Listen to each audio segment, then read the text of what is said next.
Hey guys, this is KSP with Tape, and today you join me for episode 23 of KSP Road to Exploration, and today we start around the sun with our Kestrel 3 probe, the probe that just flew past Moho. We're repurposing it today. Today it's performing with the first of 3 burns to put it on an encounter with Eve's atmosphere. Yes, I have a mission to get into Eve's atmosphere, and the probe currently orbiting Eve is out of fuel. So I thought with the the relatively large amount of Delta V I have left, which isn't enough to quieten down, helicopter. Anyway, yeah, the enough Delta V. It's not enough Delta V to get into orbit of Moho, but it is enough to put me on course for Eve. It's just enough, really. I think it's about 20 meters per second more than I would need without being smart about it, and obviously that's not going to happen. So yeah, this is just a quick retrograde burn so that I will encounter at the right time. I have a inclination change and then a fine tune, and that'll all culminate in me encountering Eve in about 160 days, which will be nice because we're being paid quite well for the contract to enter Eve's atmosphere, and this will also be much quicker than taking the transfer window.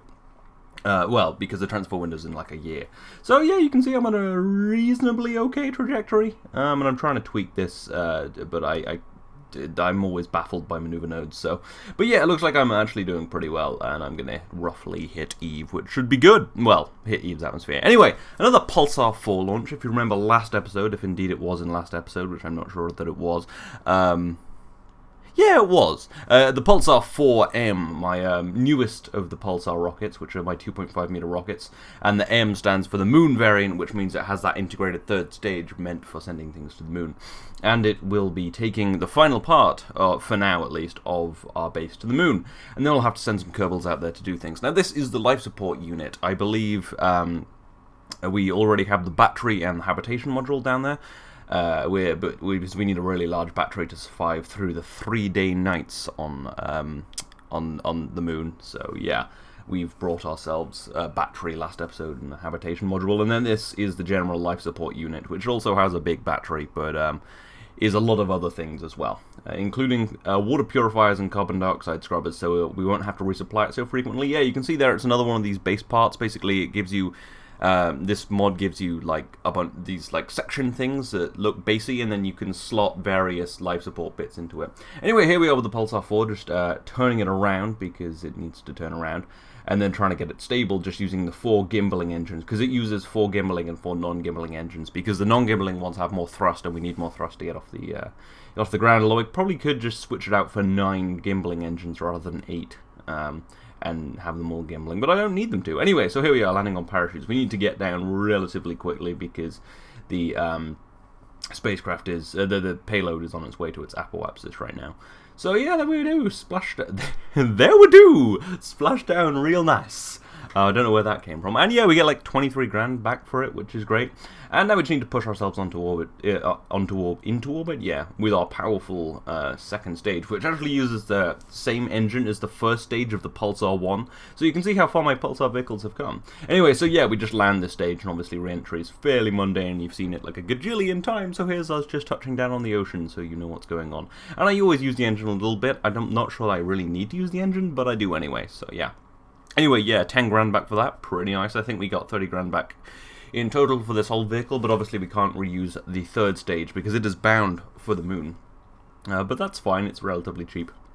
And maybe one day we will have just a thing that takes payloads to the Moon that don't require, stages like this, but that might require a lot of refueling, and it probably wouldn't be that much cheaper, so I might not do that, and it would also be even more work for my ridiculous launch schedule. Anyway, so yeah, here we are, annoyingly inclined. I guess I'll just fix that later. This has more than enough Delta V. It actually has a little more fuel than the habitation module. It has a little drop tank on the bottom because I was a little bit worried about Delta V because this is slightly heavier and required a slightly bigger fairing, I think. But yeah, anyway, we need to do a quick inclination change just to put ourselves on the right path. It looks like we'll also get there while the base is in the dark again, and obviously I like to land in the light because it's easier and you have a shadow to land with and you can see what's going on, so I will hopefully get onto that. And yeah, you can see the communications network has really really started to excel. I never lose communications anymore because I just have loads of little low orbit communication satellites which really help. So yeah, and there we are in orbit. And then 3 days later, I think it's more like 2 days later, we are here to do our deorbit burn, since the base has moved into the light, and we shall land in that crater and complete a livable base. We'll send Kerbals down at some point, because I think I also need to do a little bit of maintenance to complete the mission, because I actually do have a mission for this base. Not a mission, a contract, so I will be being paid, but yeah. Anyway, here's me just rearranging, getting rid of the second stage, reorienting, yeah, getting rid of my taxiing probe and just getting ready to land, which should be rather good. But yeah, annoyingly, I thought that if I had all of these modules together, it would count as one surface outpost, but apparently it has to all be connected, and I don't have a docking port on the habitation module or enough electric charge to complete the mission. But because I have Kerbal attachment systems, I can just take a few things off this and put it on there, and then maybe just put them back, or actually dock them, because I do have a couple of like EVA item containers with docking ports in them, so I could potentially dock them, but I don't think that will be necessary. I think the Kerbals will be able to remove a battery and a docking port and just attach it to the base, to the habitation module, and that should sufficiently complete the contract. I would have launched them all together, but I just didn't have heavy enough launch vehicles, because putting, I think, like 5-ton payloads on the moon is actually pretty hard from launch. But yeah, here I'm just maneuvering in, trying to get the kind of right trajectory. I've got way more delta V because I slightly over-calculated. And yeah, here we are, just coming down. It pretty much looks quite similar to the core, and there's 1 times time accelerate as we gently land, but obviously instead of housing and stuff, it has batteries and containers and water purifiers and carbon scrubbers and life support, and an extra big waste container, because the scrubbers and and the water purifier create extra waste. So yeah, but it should be able to survive for much longer on the surface than it would be if I didn't bring them along. But obviously that'll be a trial run. I'm going to trial run it with 2 Kerbals at first, because my only vehicle for landing on the moon currently in orbit is the Red Origin 3. But obviously they'll only be here for a small time, because I need that vehicle for tourism and things. But anyway, I'm just going to move this slightly closer to the base so it's a little more hugged in, and so we can use the little like fuel pipes from Kerbal attachment system to hook all of this up, which will be rather nice. And yeah, so there we are. That's our life support module, battery module, and habitation module all down on the surface, waiting for Kerbals to come and connect it all up and start using it. But yeah, you can see there's a couple of containers on the end with tools and extra parts, and then there's life support and various other things. And yeah, it's telling me I haven't completed the contract because these aren't technically an outpost, apparently, because they're separate. But well, we'll deal with that in later episodes. But anyway, we are back around the sun, doing our inclination change, very serious inclination change, because it's very close to the sun, which means it's less efficient, which is a shame, but we have enough delta V to do this, and I'll fine-tune and get into the atmosphere of Eve and be paid. Hopefully I'll be able to use the atmosphere to brake and put this into orbit of Eve, but I kind of get the feeling it might explode, so yeah. That'll be a bit of a shame, but it would be good to get into orbit of Eve, because I could probably, with a little bit of delta V, maneuver into Gilly, but I'm not entirely sure. But the main mission is just putting it in the atmosphere of Eve. And yeah, you can see I've screwed this up slightly, so I'm just tweaking the maneuver a little more to pull myself into the atmosphere. That's very low down, but obviously if I just do the burn slightly less, it will... Oh yeah, 60 kilometers would be fine, although that would probably capture me.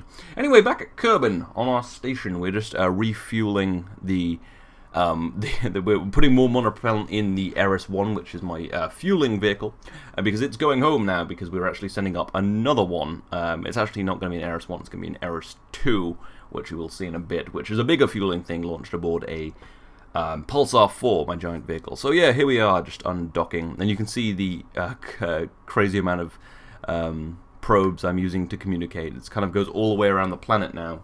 It's a pretty good network. But anyway, here's me just completing the deorbit burn. It's a little under 30 kilometer periaps, because I overshot a little. And me just slowing down in the atmosphere and landing. Yes, I just got through it all as usual. And yeah, anyway, so Eris-2, my newest fueling probe. It's actually double the size, which is a little big for reasons you'll see in a little bit. And yeah, we're just launching aboard the beautiful Pulsar 4, which has been tweaked slightly since the first one. It has slightly fewer canards, because that way it's more stable re-entering the atmosphere. And you can see I'm just watching the fuel, because it burns a whole big tank of fuel on in the first kilometer of ascent, and then in the next 3 kilometers it burns another tank of fuel. Then it's like the next 7. I was just interested to see how much altitude we get for each tank of fuel. But anyway, yeah, we've ditched that, and we're going to put this into actually a pretty bad trajectory as I do here. I burn way too much fuel because I'm not paying attention. And I also get sort of an encounter with the station. I'm like, I want to get that. But yeah, I'm very stupid. I burn a little too much fuel, and I think the payload was a little heavy anyway.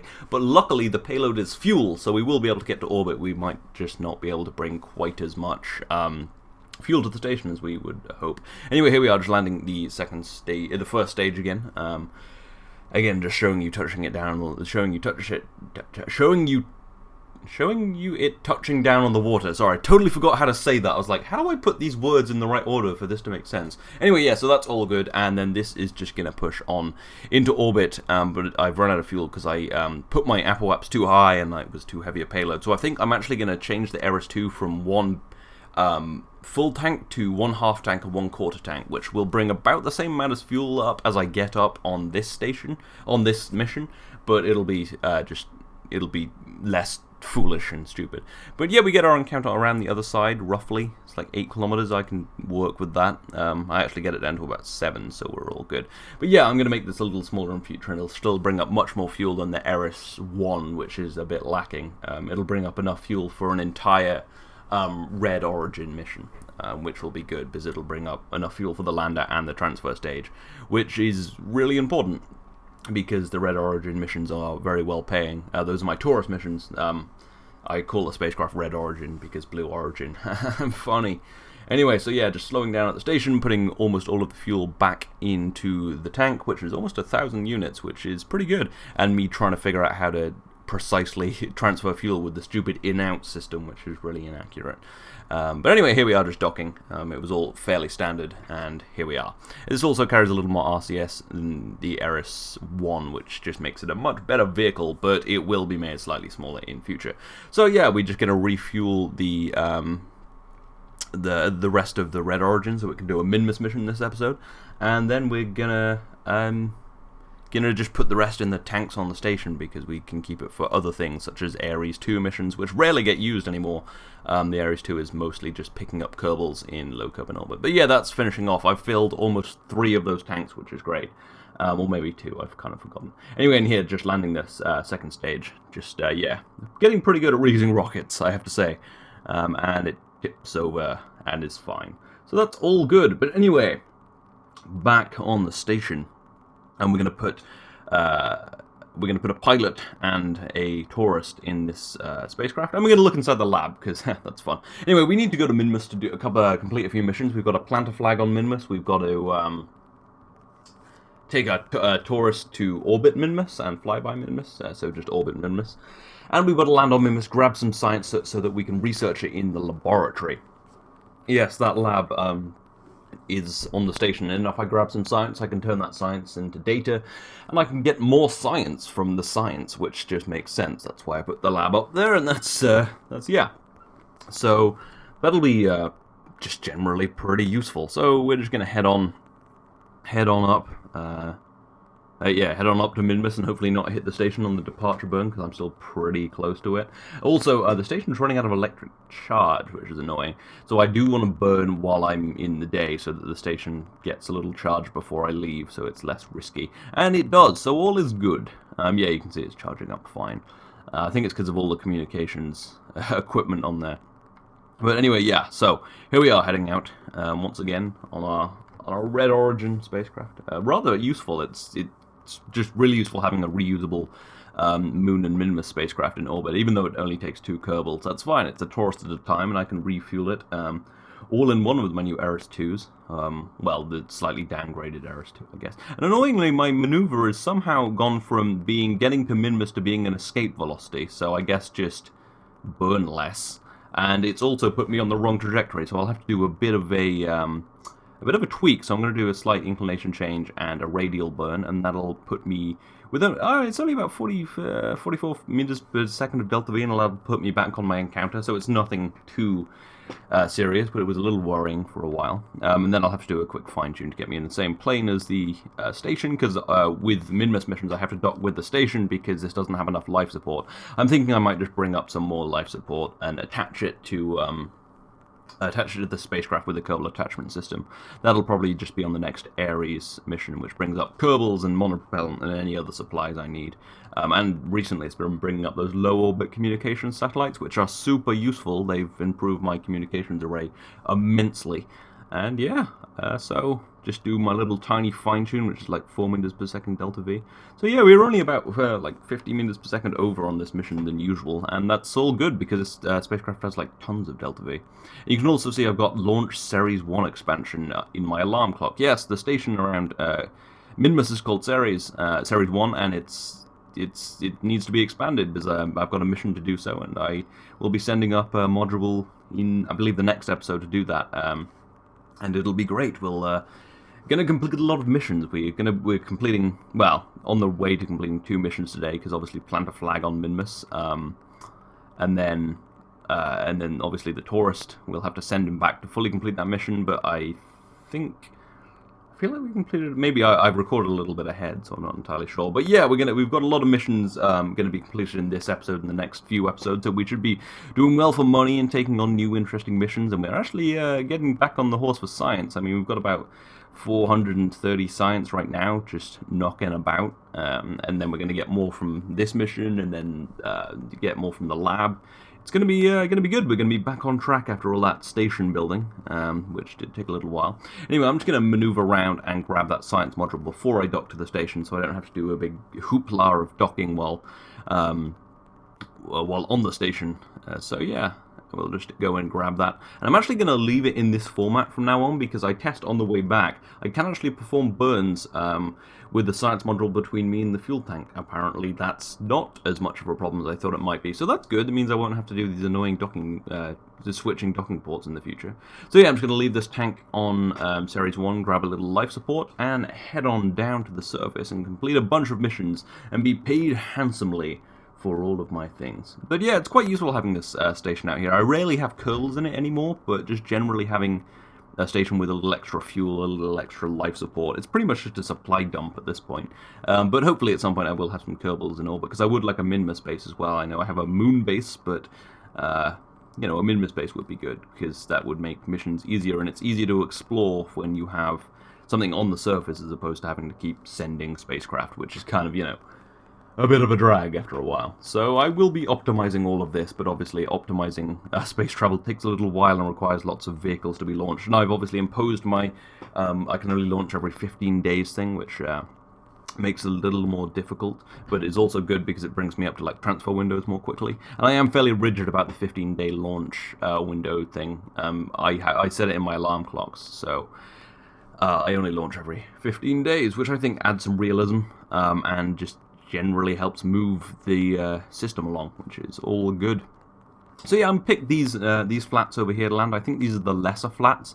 I think I've landed on the greater flats and the flats, and I think the lowlands are the highlands or something. And yeah, this is the lesser flats, which I just checked there. And we're gonna take a quick cruise down to the surface and see what's going on this, what I still maintain is a minty ball of ice cream in space, although apparently it's very unlikely that this would be ice. It's probably more like salt, but you know, ew, salty ice cream, that's disgusting. Anyway, let's just grab some science on the way down to the surface and then touch down gently. Kind of panicked. I was like, oh, heading really fast, and just throttle up the engine and touch down really gently. I mean, I totally intended to do all of the things I did. So yeah, I'm going to take the data out of there, store them again so I can take another crew report. Well, I think I forget to do that, which is probably, you know, I probably deserve that for, you know, doing the thing where you take the report out and put it back in so you can take more crew reports. It's a bit of a glitch that they've never solved. I guess just check your reports, squad. Anyway, so yeah, let's get out, plant the flag, do the rest of the science, grab the science out of these modules so that I can put it into the capsule to keep it safe, just in case someone comes along and steals my science module, as I'm sure they will. There are a lot of science module thieves on Minmus. We send them here because it's like a prison planet. It's kind of, well, prison moon, kind of like how Australia was a prison continent. Yeah, there was. I'm not sure if any of you watch Funhouse, but they went to Australia one time, and whenever they go anywhere, they do like this like jokey tourism bureau videos, and it was mostly just being like, it's literally a prison continent. Although I thought Australia wasn't a continent. Well, actually, the whole idea of continents is really stupid. It's just a good way to teach kids where things are, but after that it's like, oh, where's Europe? And how much America is there? And is Australia a continent? Anyway, that's not important. I don't know why I'm talking about that, but let's grab a little more science and throw down our flag. This is Lenley Kerman. I think it's his first time on Minmus, and we'll be saying many a glorious thing about, well, I think it's just lesser flats landing. Lesser faults? It's not really a fault. It's more of a flat. So yeah, we'll put down Flesser Lats landing. Yeah, Flesser Lats, that's better. And just put the craft down because I have nothing interesting to say. So and then I forget that it's, yeah, red origin free. And yeah, we've got our contract for putting down the flag, which always pays handsomely, and it's nice to keep getting them because they pay for missions to Minmus. And obviously, since this is a reusable spacecraft, it pays almost entirely profit, except the cost of sending fuel up, which is very low because my rockets are entirely reusable, and the fueling spacecraft is pretty much entirely reusable, so I have to pay about 5 to 10% of the rocket based on where I land it, and then I think like then the price of the fuel, I guess, which is pretty low, so it's probably like less than $5,000 to refuel one of these, and I can get like more than 90 grand flying out here. I think in total I'm gonna have like I think this whole mission probably pays off like 100 grand. So yeah, pretty good. I know I put a lot of work and money into building this whole space network, but it's really paying off now. Yeah, so anyway, let's go and dock with that station, fetch our fuel back, and then head on back to Kerbal. I think we also have a mission to expand the Hermes station, but I think because I have so many small vehicles on there, and because I got the mission while this spacecraft was off-planet, I just like saying off-planet. I think it's always off-planet if it's in space. But anyway, while it was at Minmus, so I need to expand it to a crew of 23, which means if I send up another Ares 1, which is just my crew rotation spacecraft, while the other Ares 1 is attached to the station, I will have completed the contract without actually having to expand the station. So, woo! I'll probably be doing that next episode at some point. So yeah, let's just dock, fetch our fuel back, and get on our way, I guess. Maybe refuel the life support again, just to make sure, because I would really hate to kill Lenley and a tourist. That would be a bit shameful, although it does have more life support than it needs for a one-way trip, just not quite enough for a two-way trip, so it should be fine. But anyway, yeah, let's head off. I think we're almost in a pretty good position for just doing our prograde burn and heading on back to Kerbal. And yeah, then we'll dock with the station and do many other things, and we'll have the expansion for the Series 1 arriving, well, launching before this gets back, so we'll have to make sure we do that. But anyway, yeah, until then, I mean, that'll all be in the next episode, or next few episodes. There's going to be a lot of cool episodes coming up, a lot of interesting stuff. But yeah, anyway, until then, this has been episode 23 of KSP Road to Exploration. I will see you next time.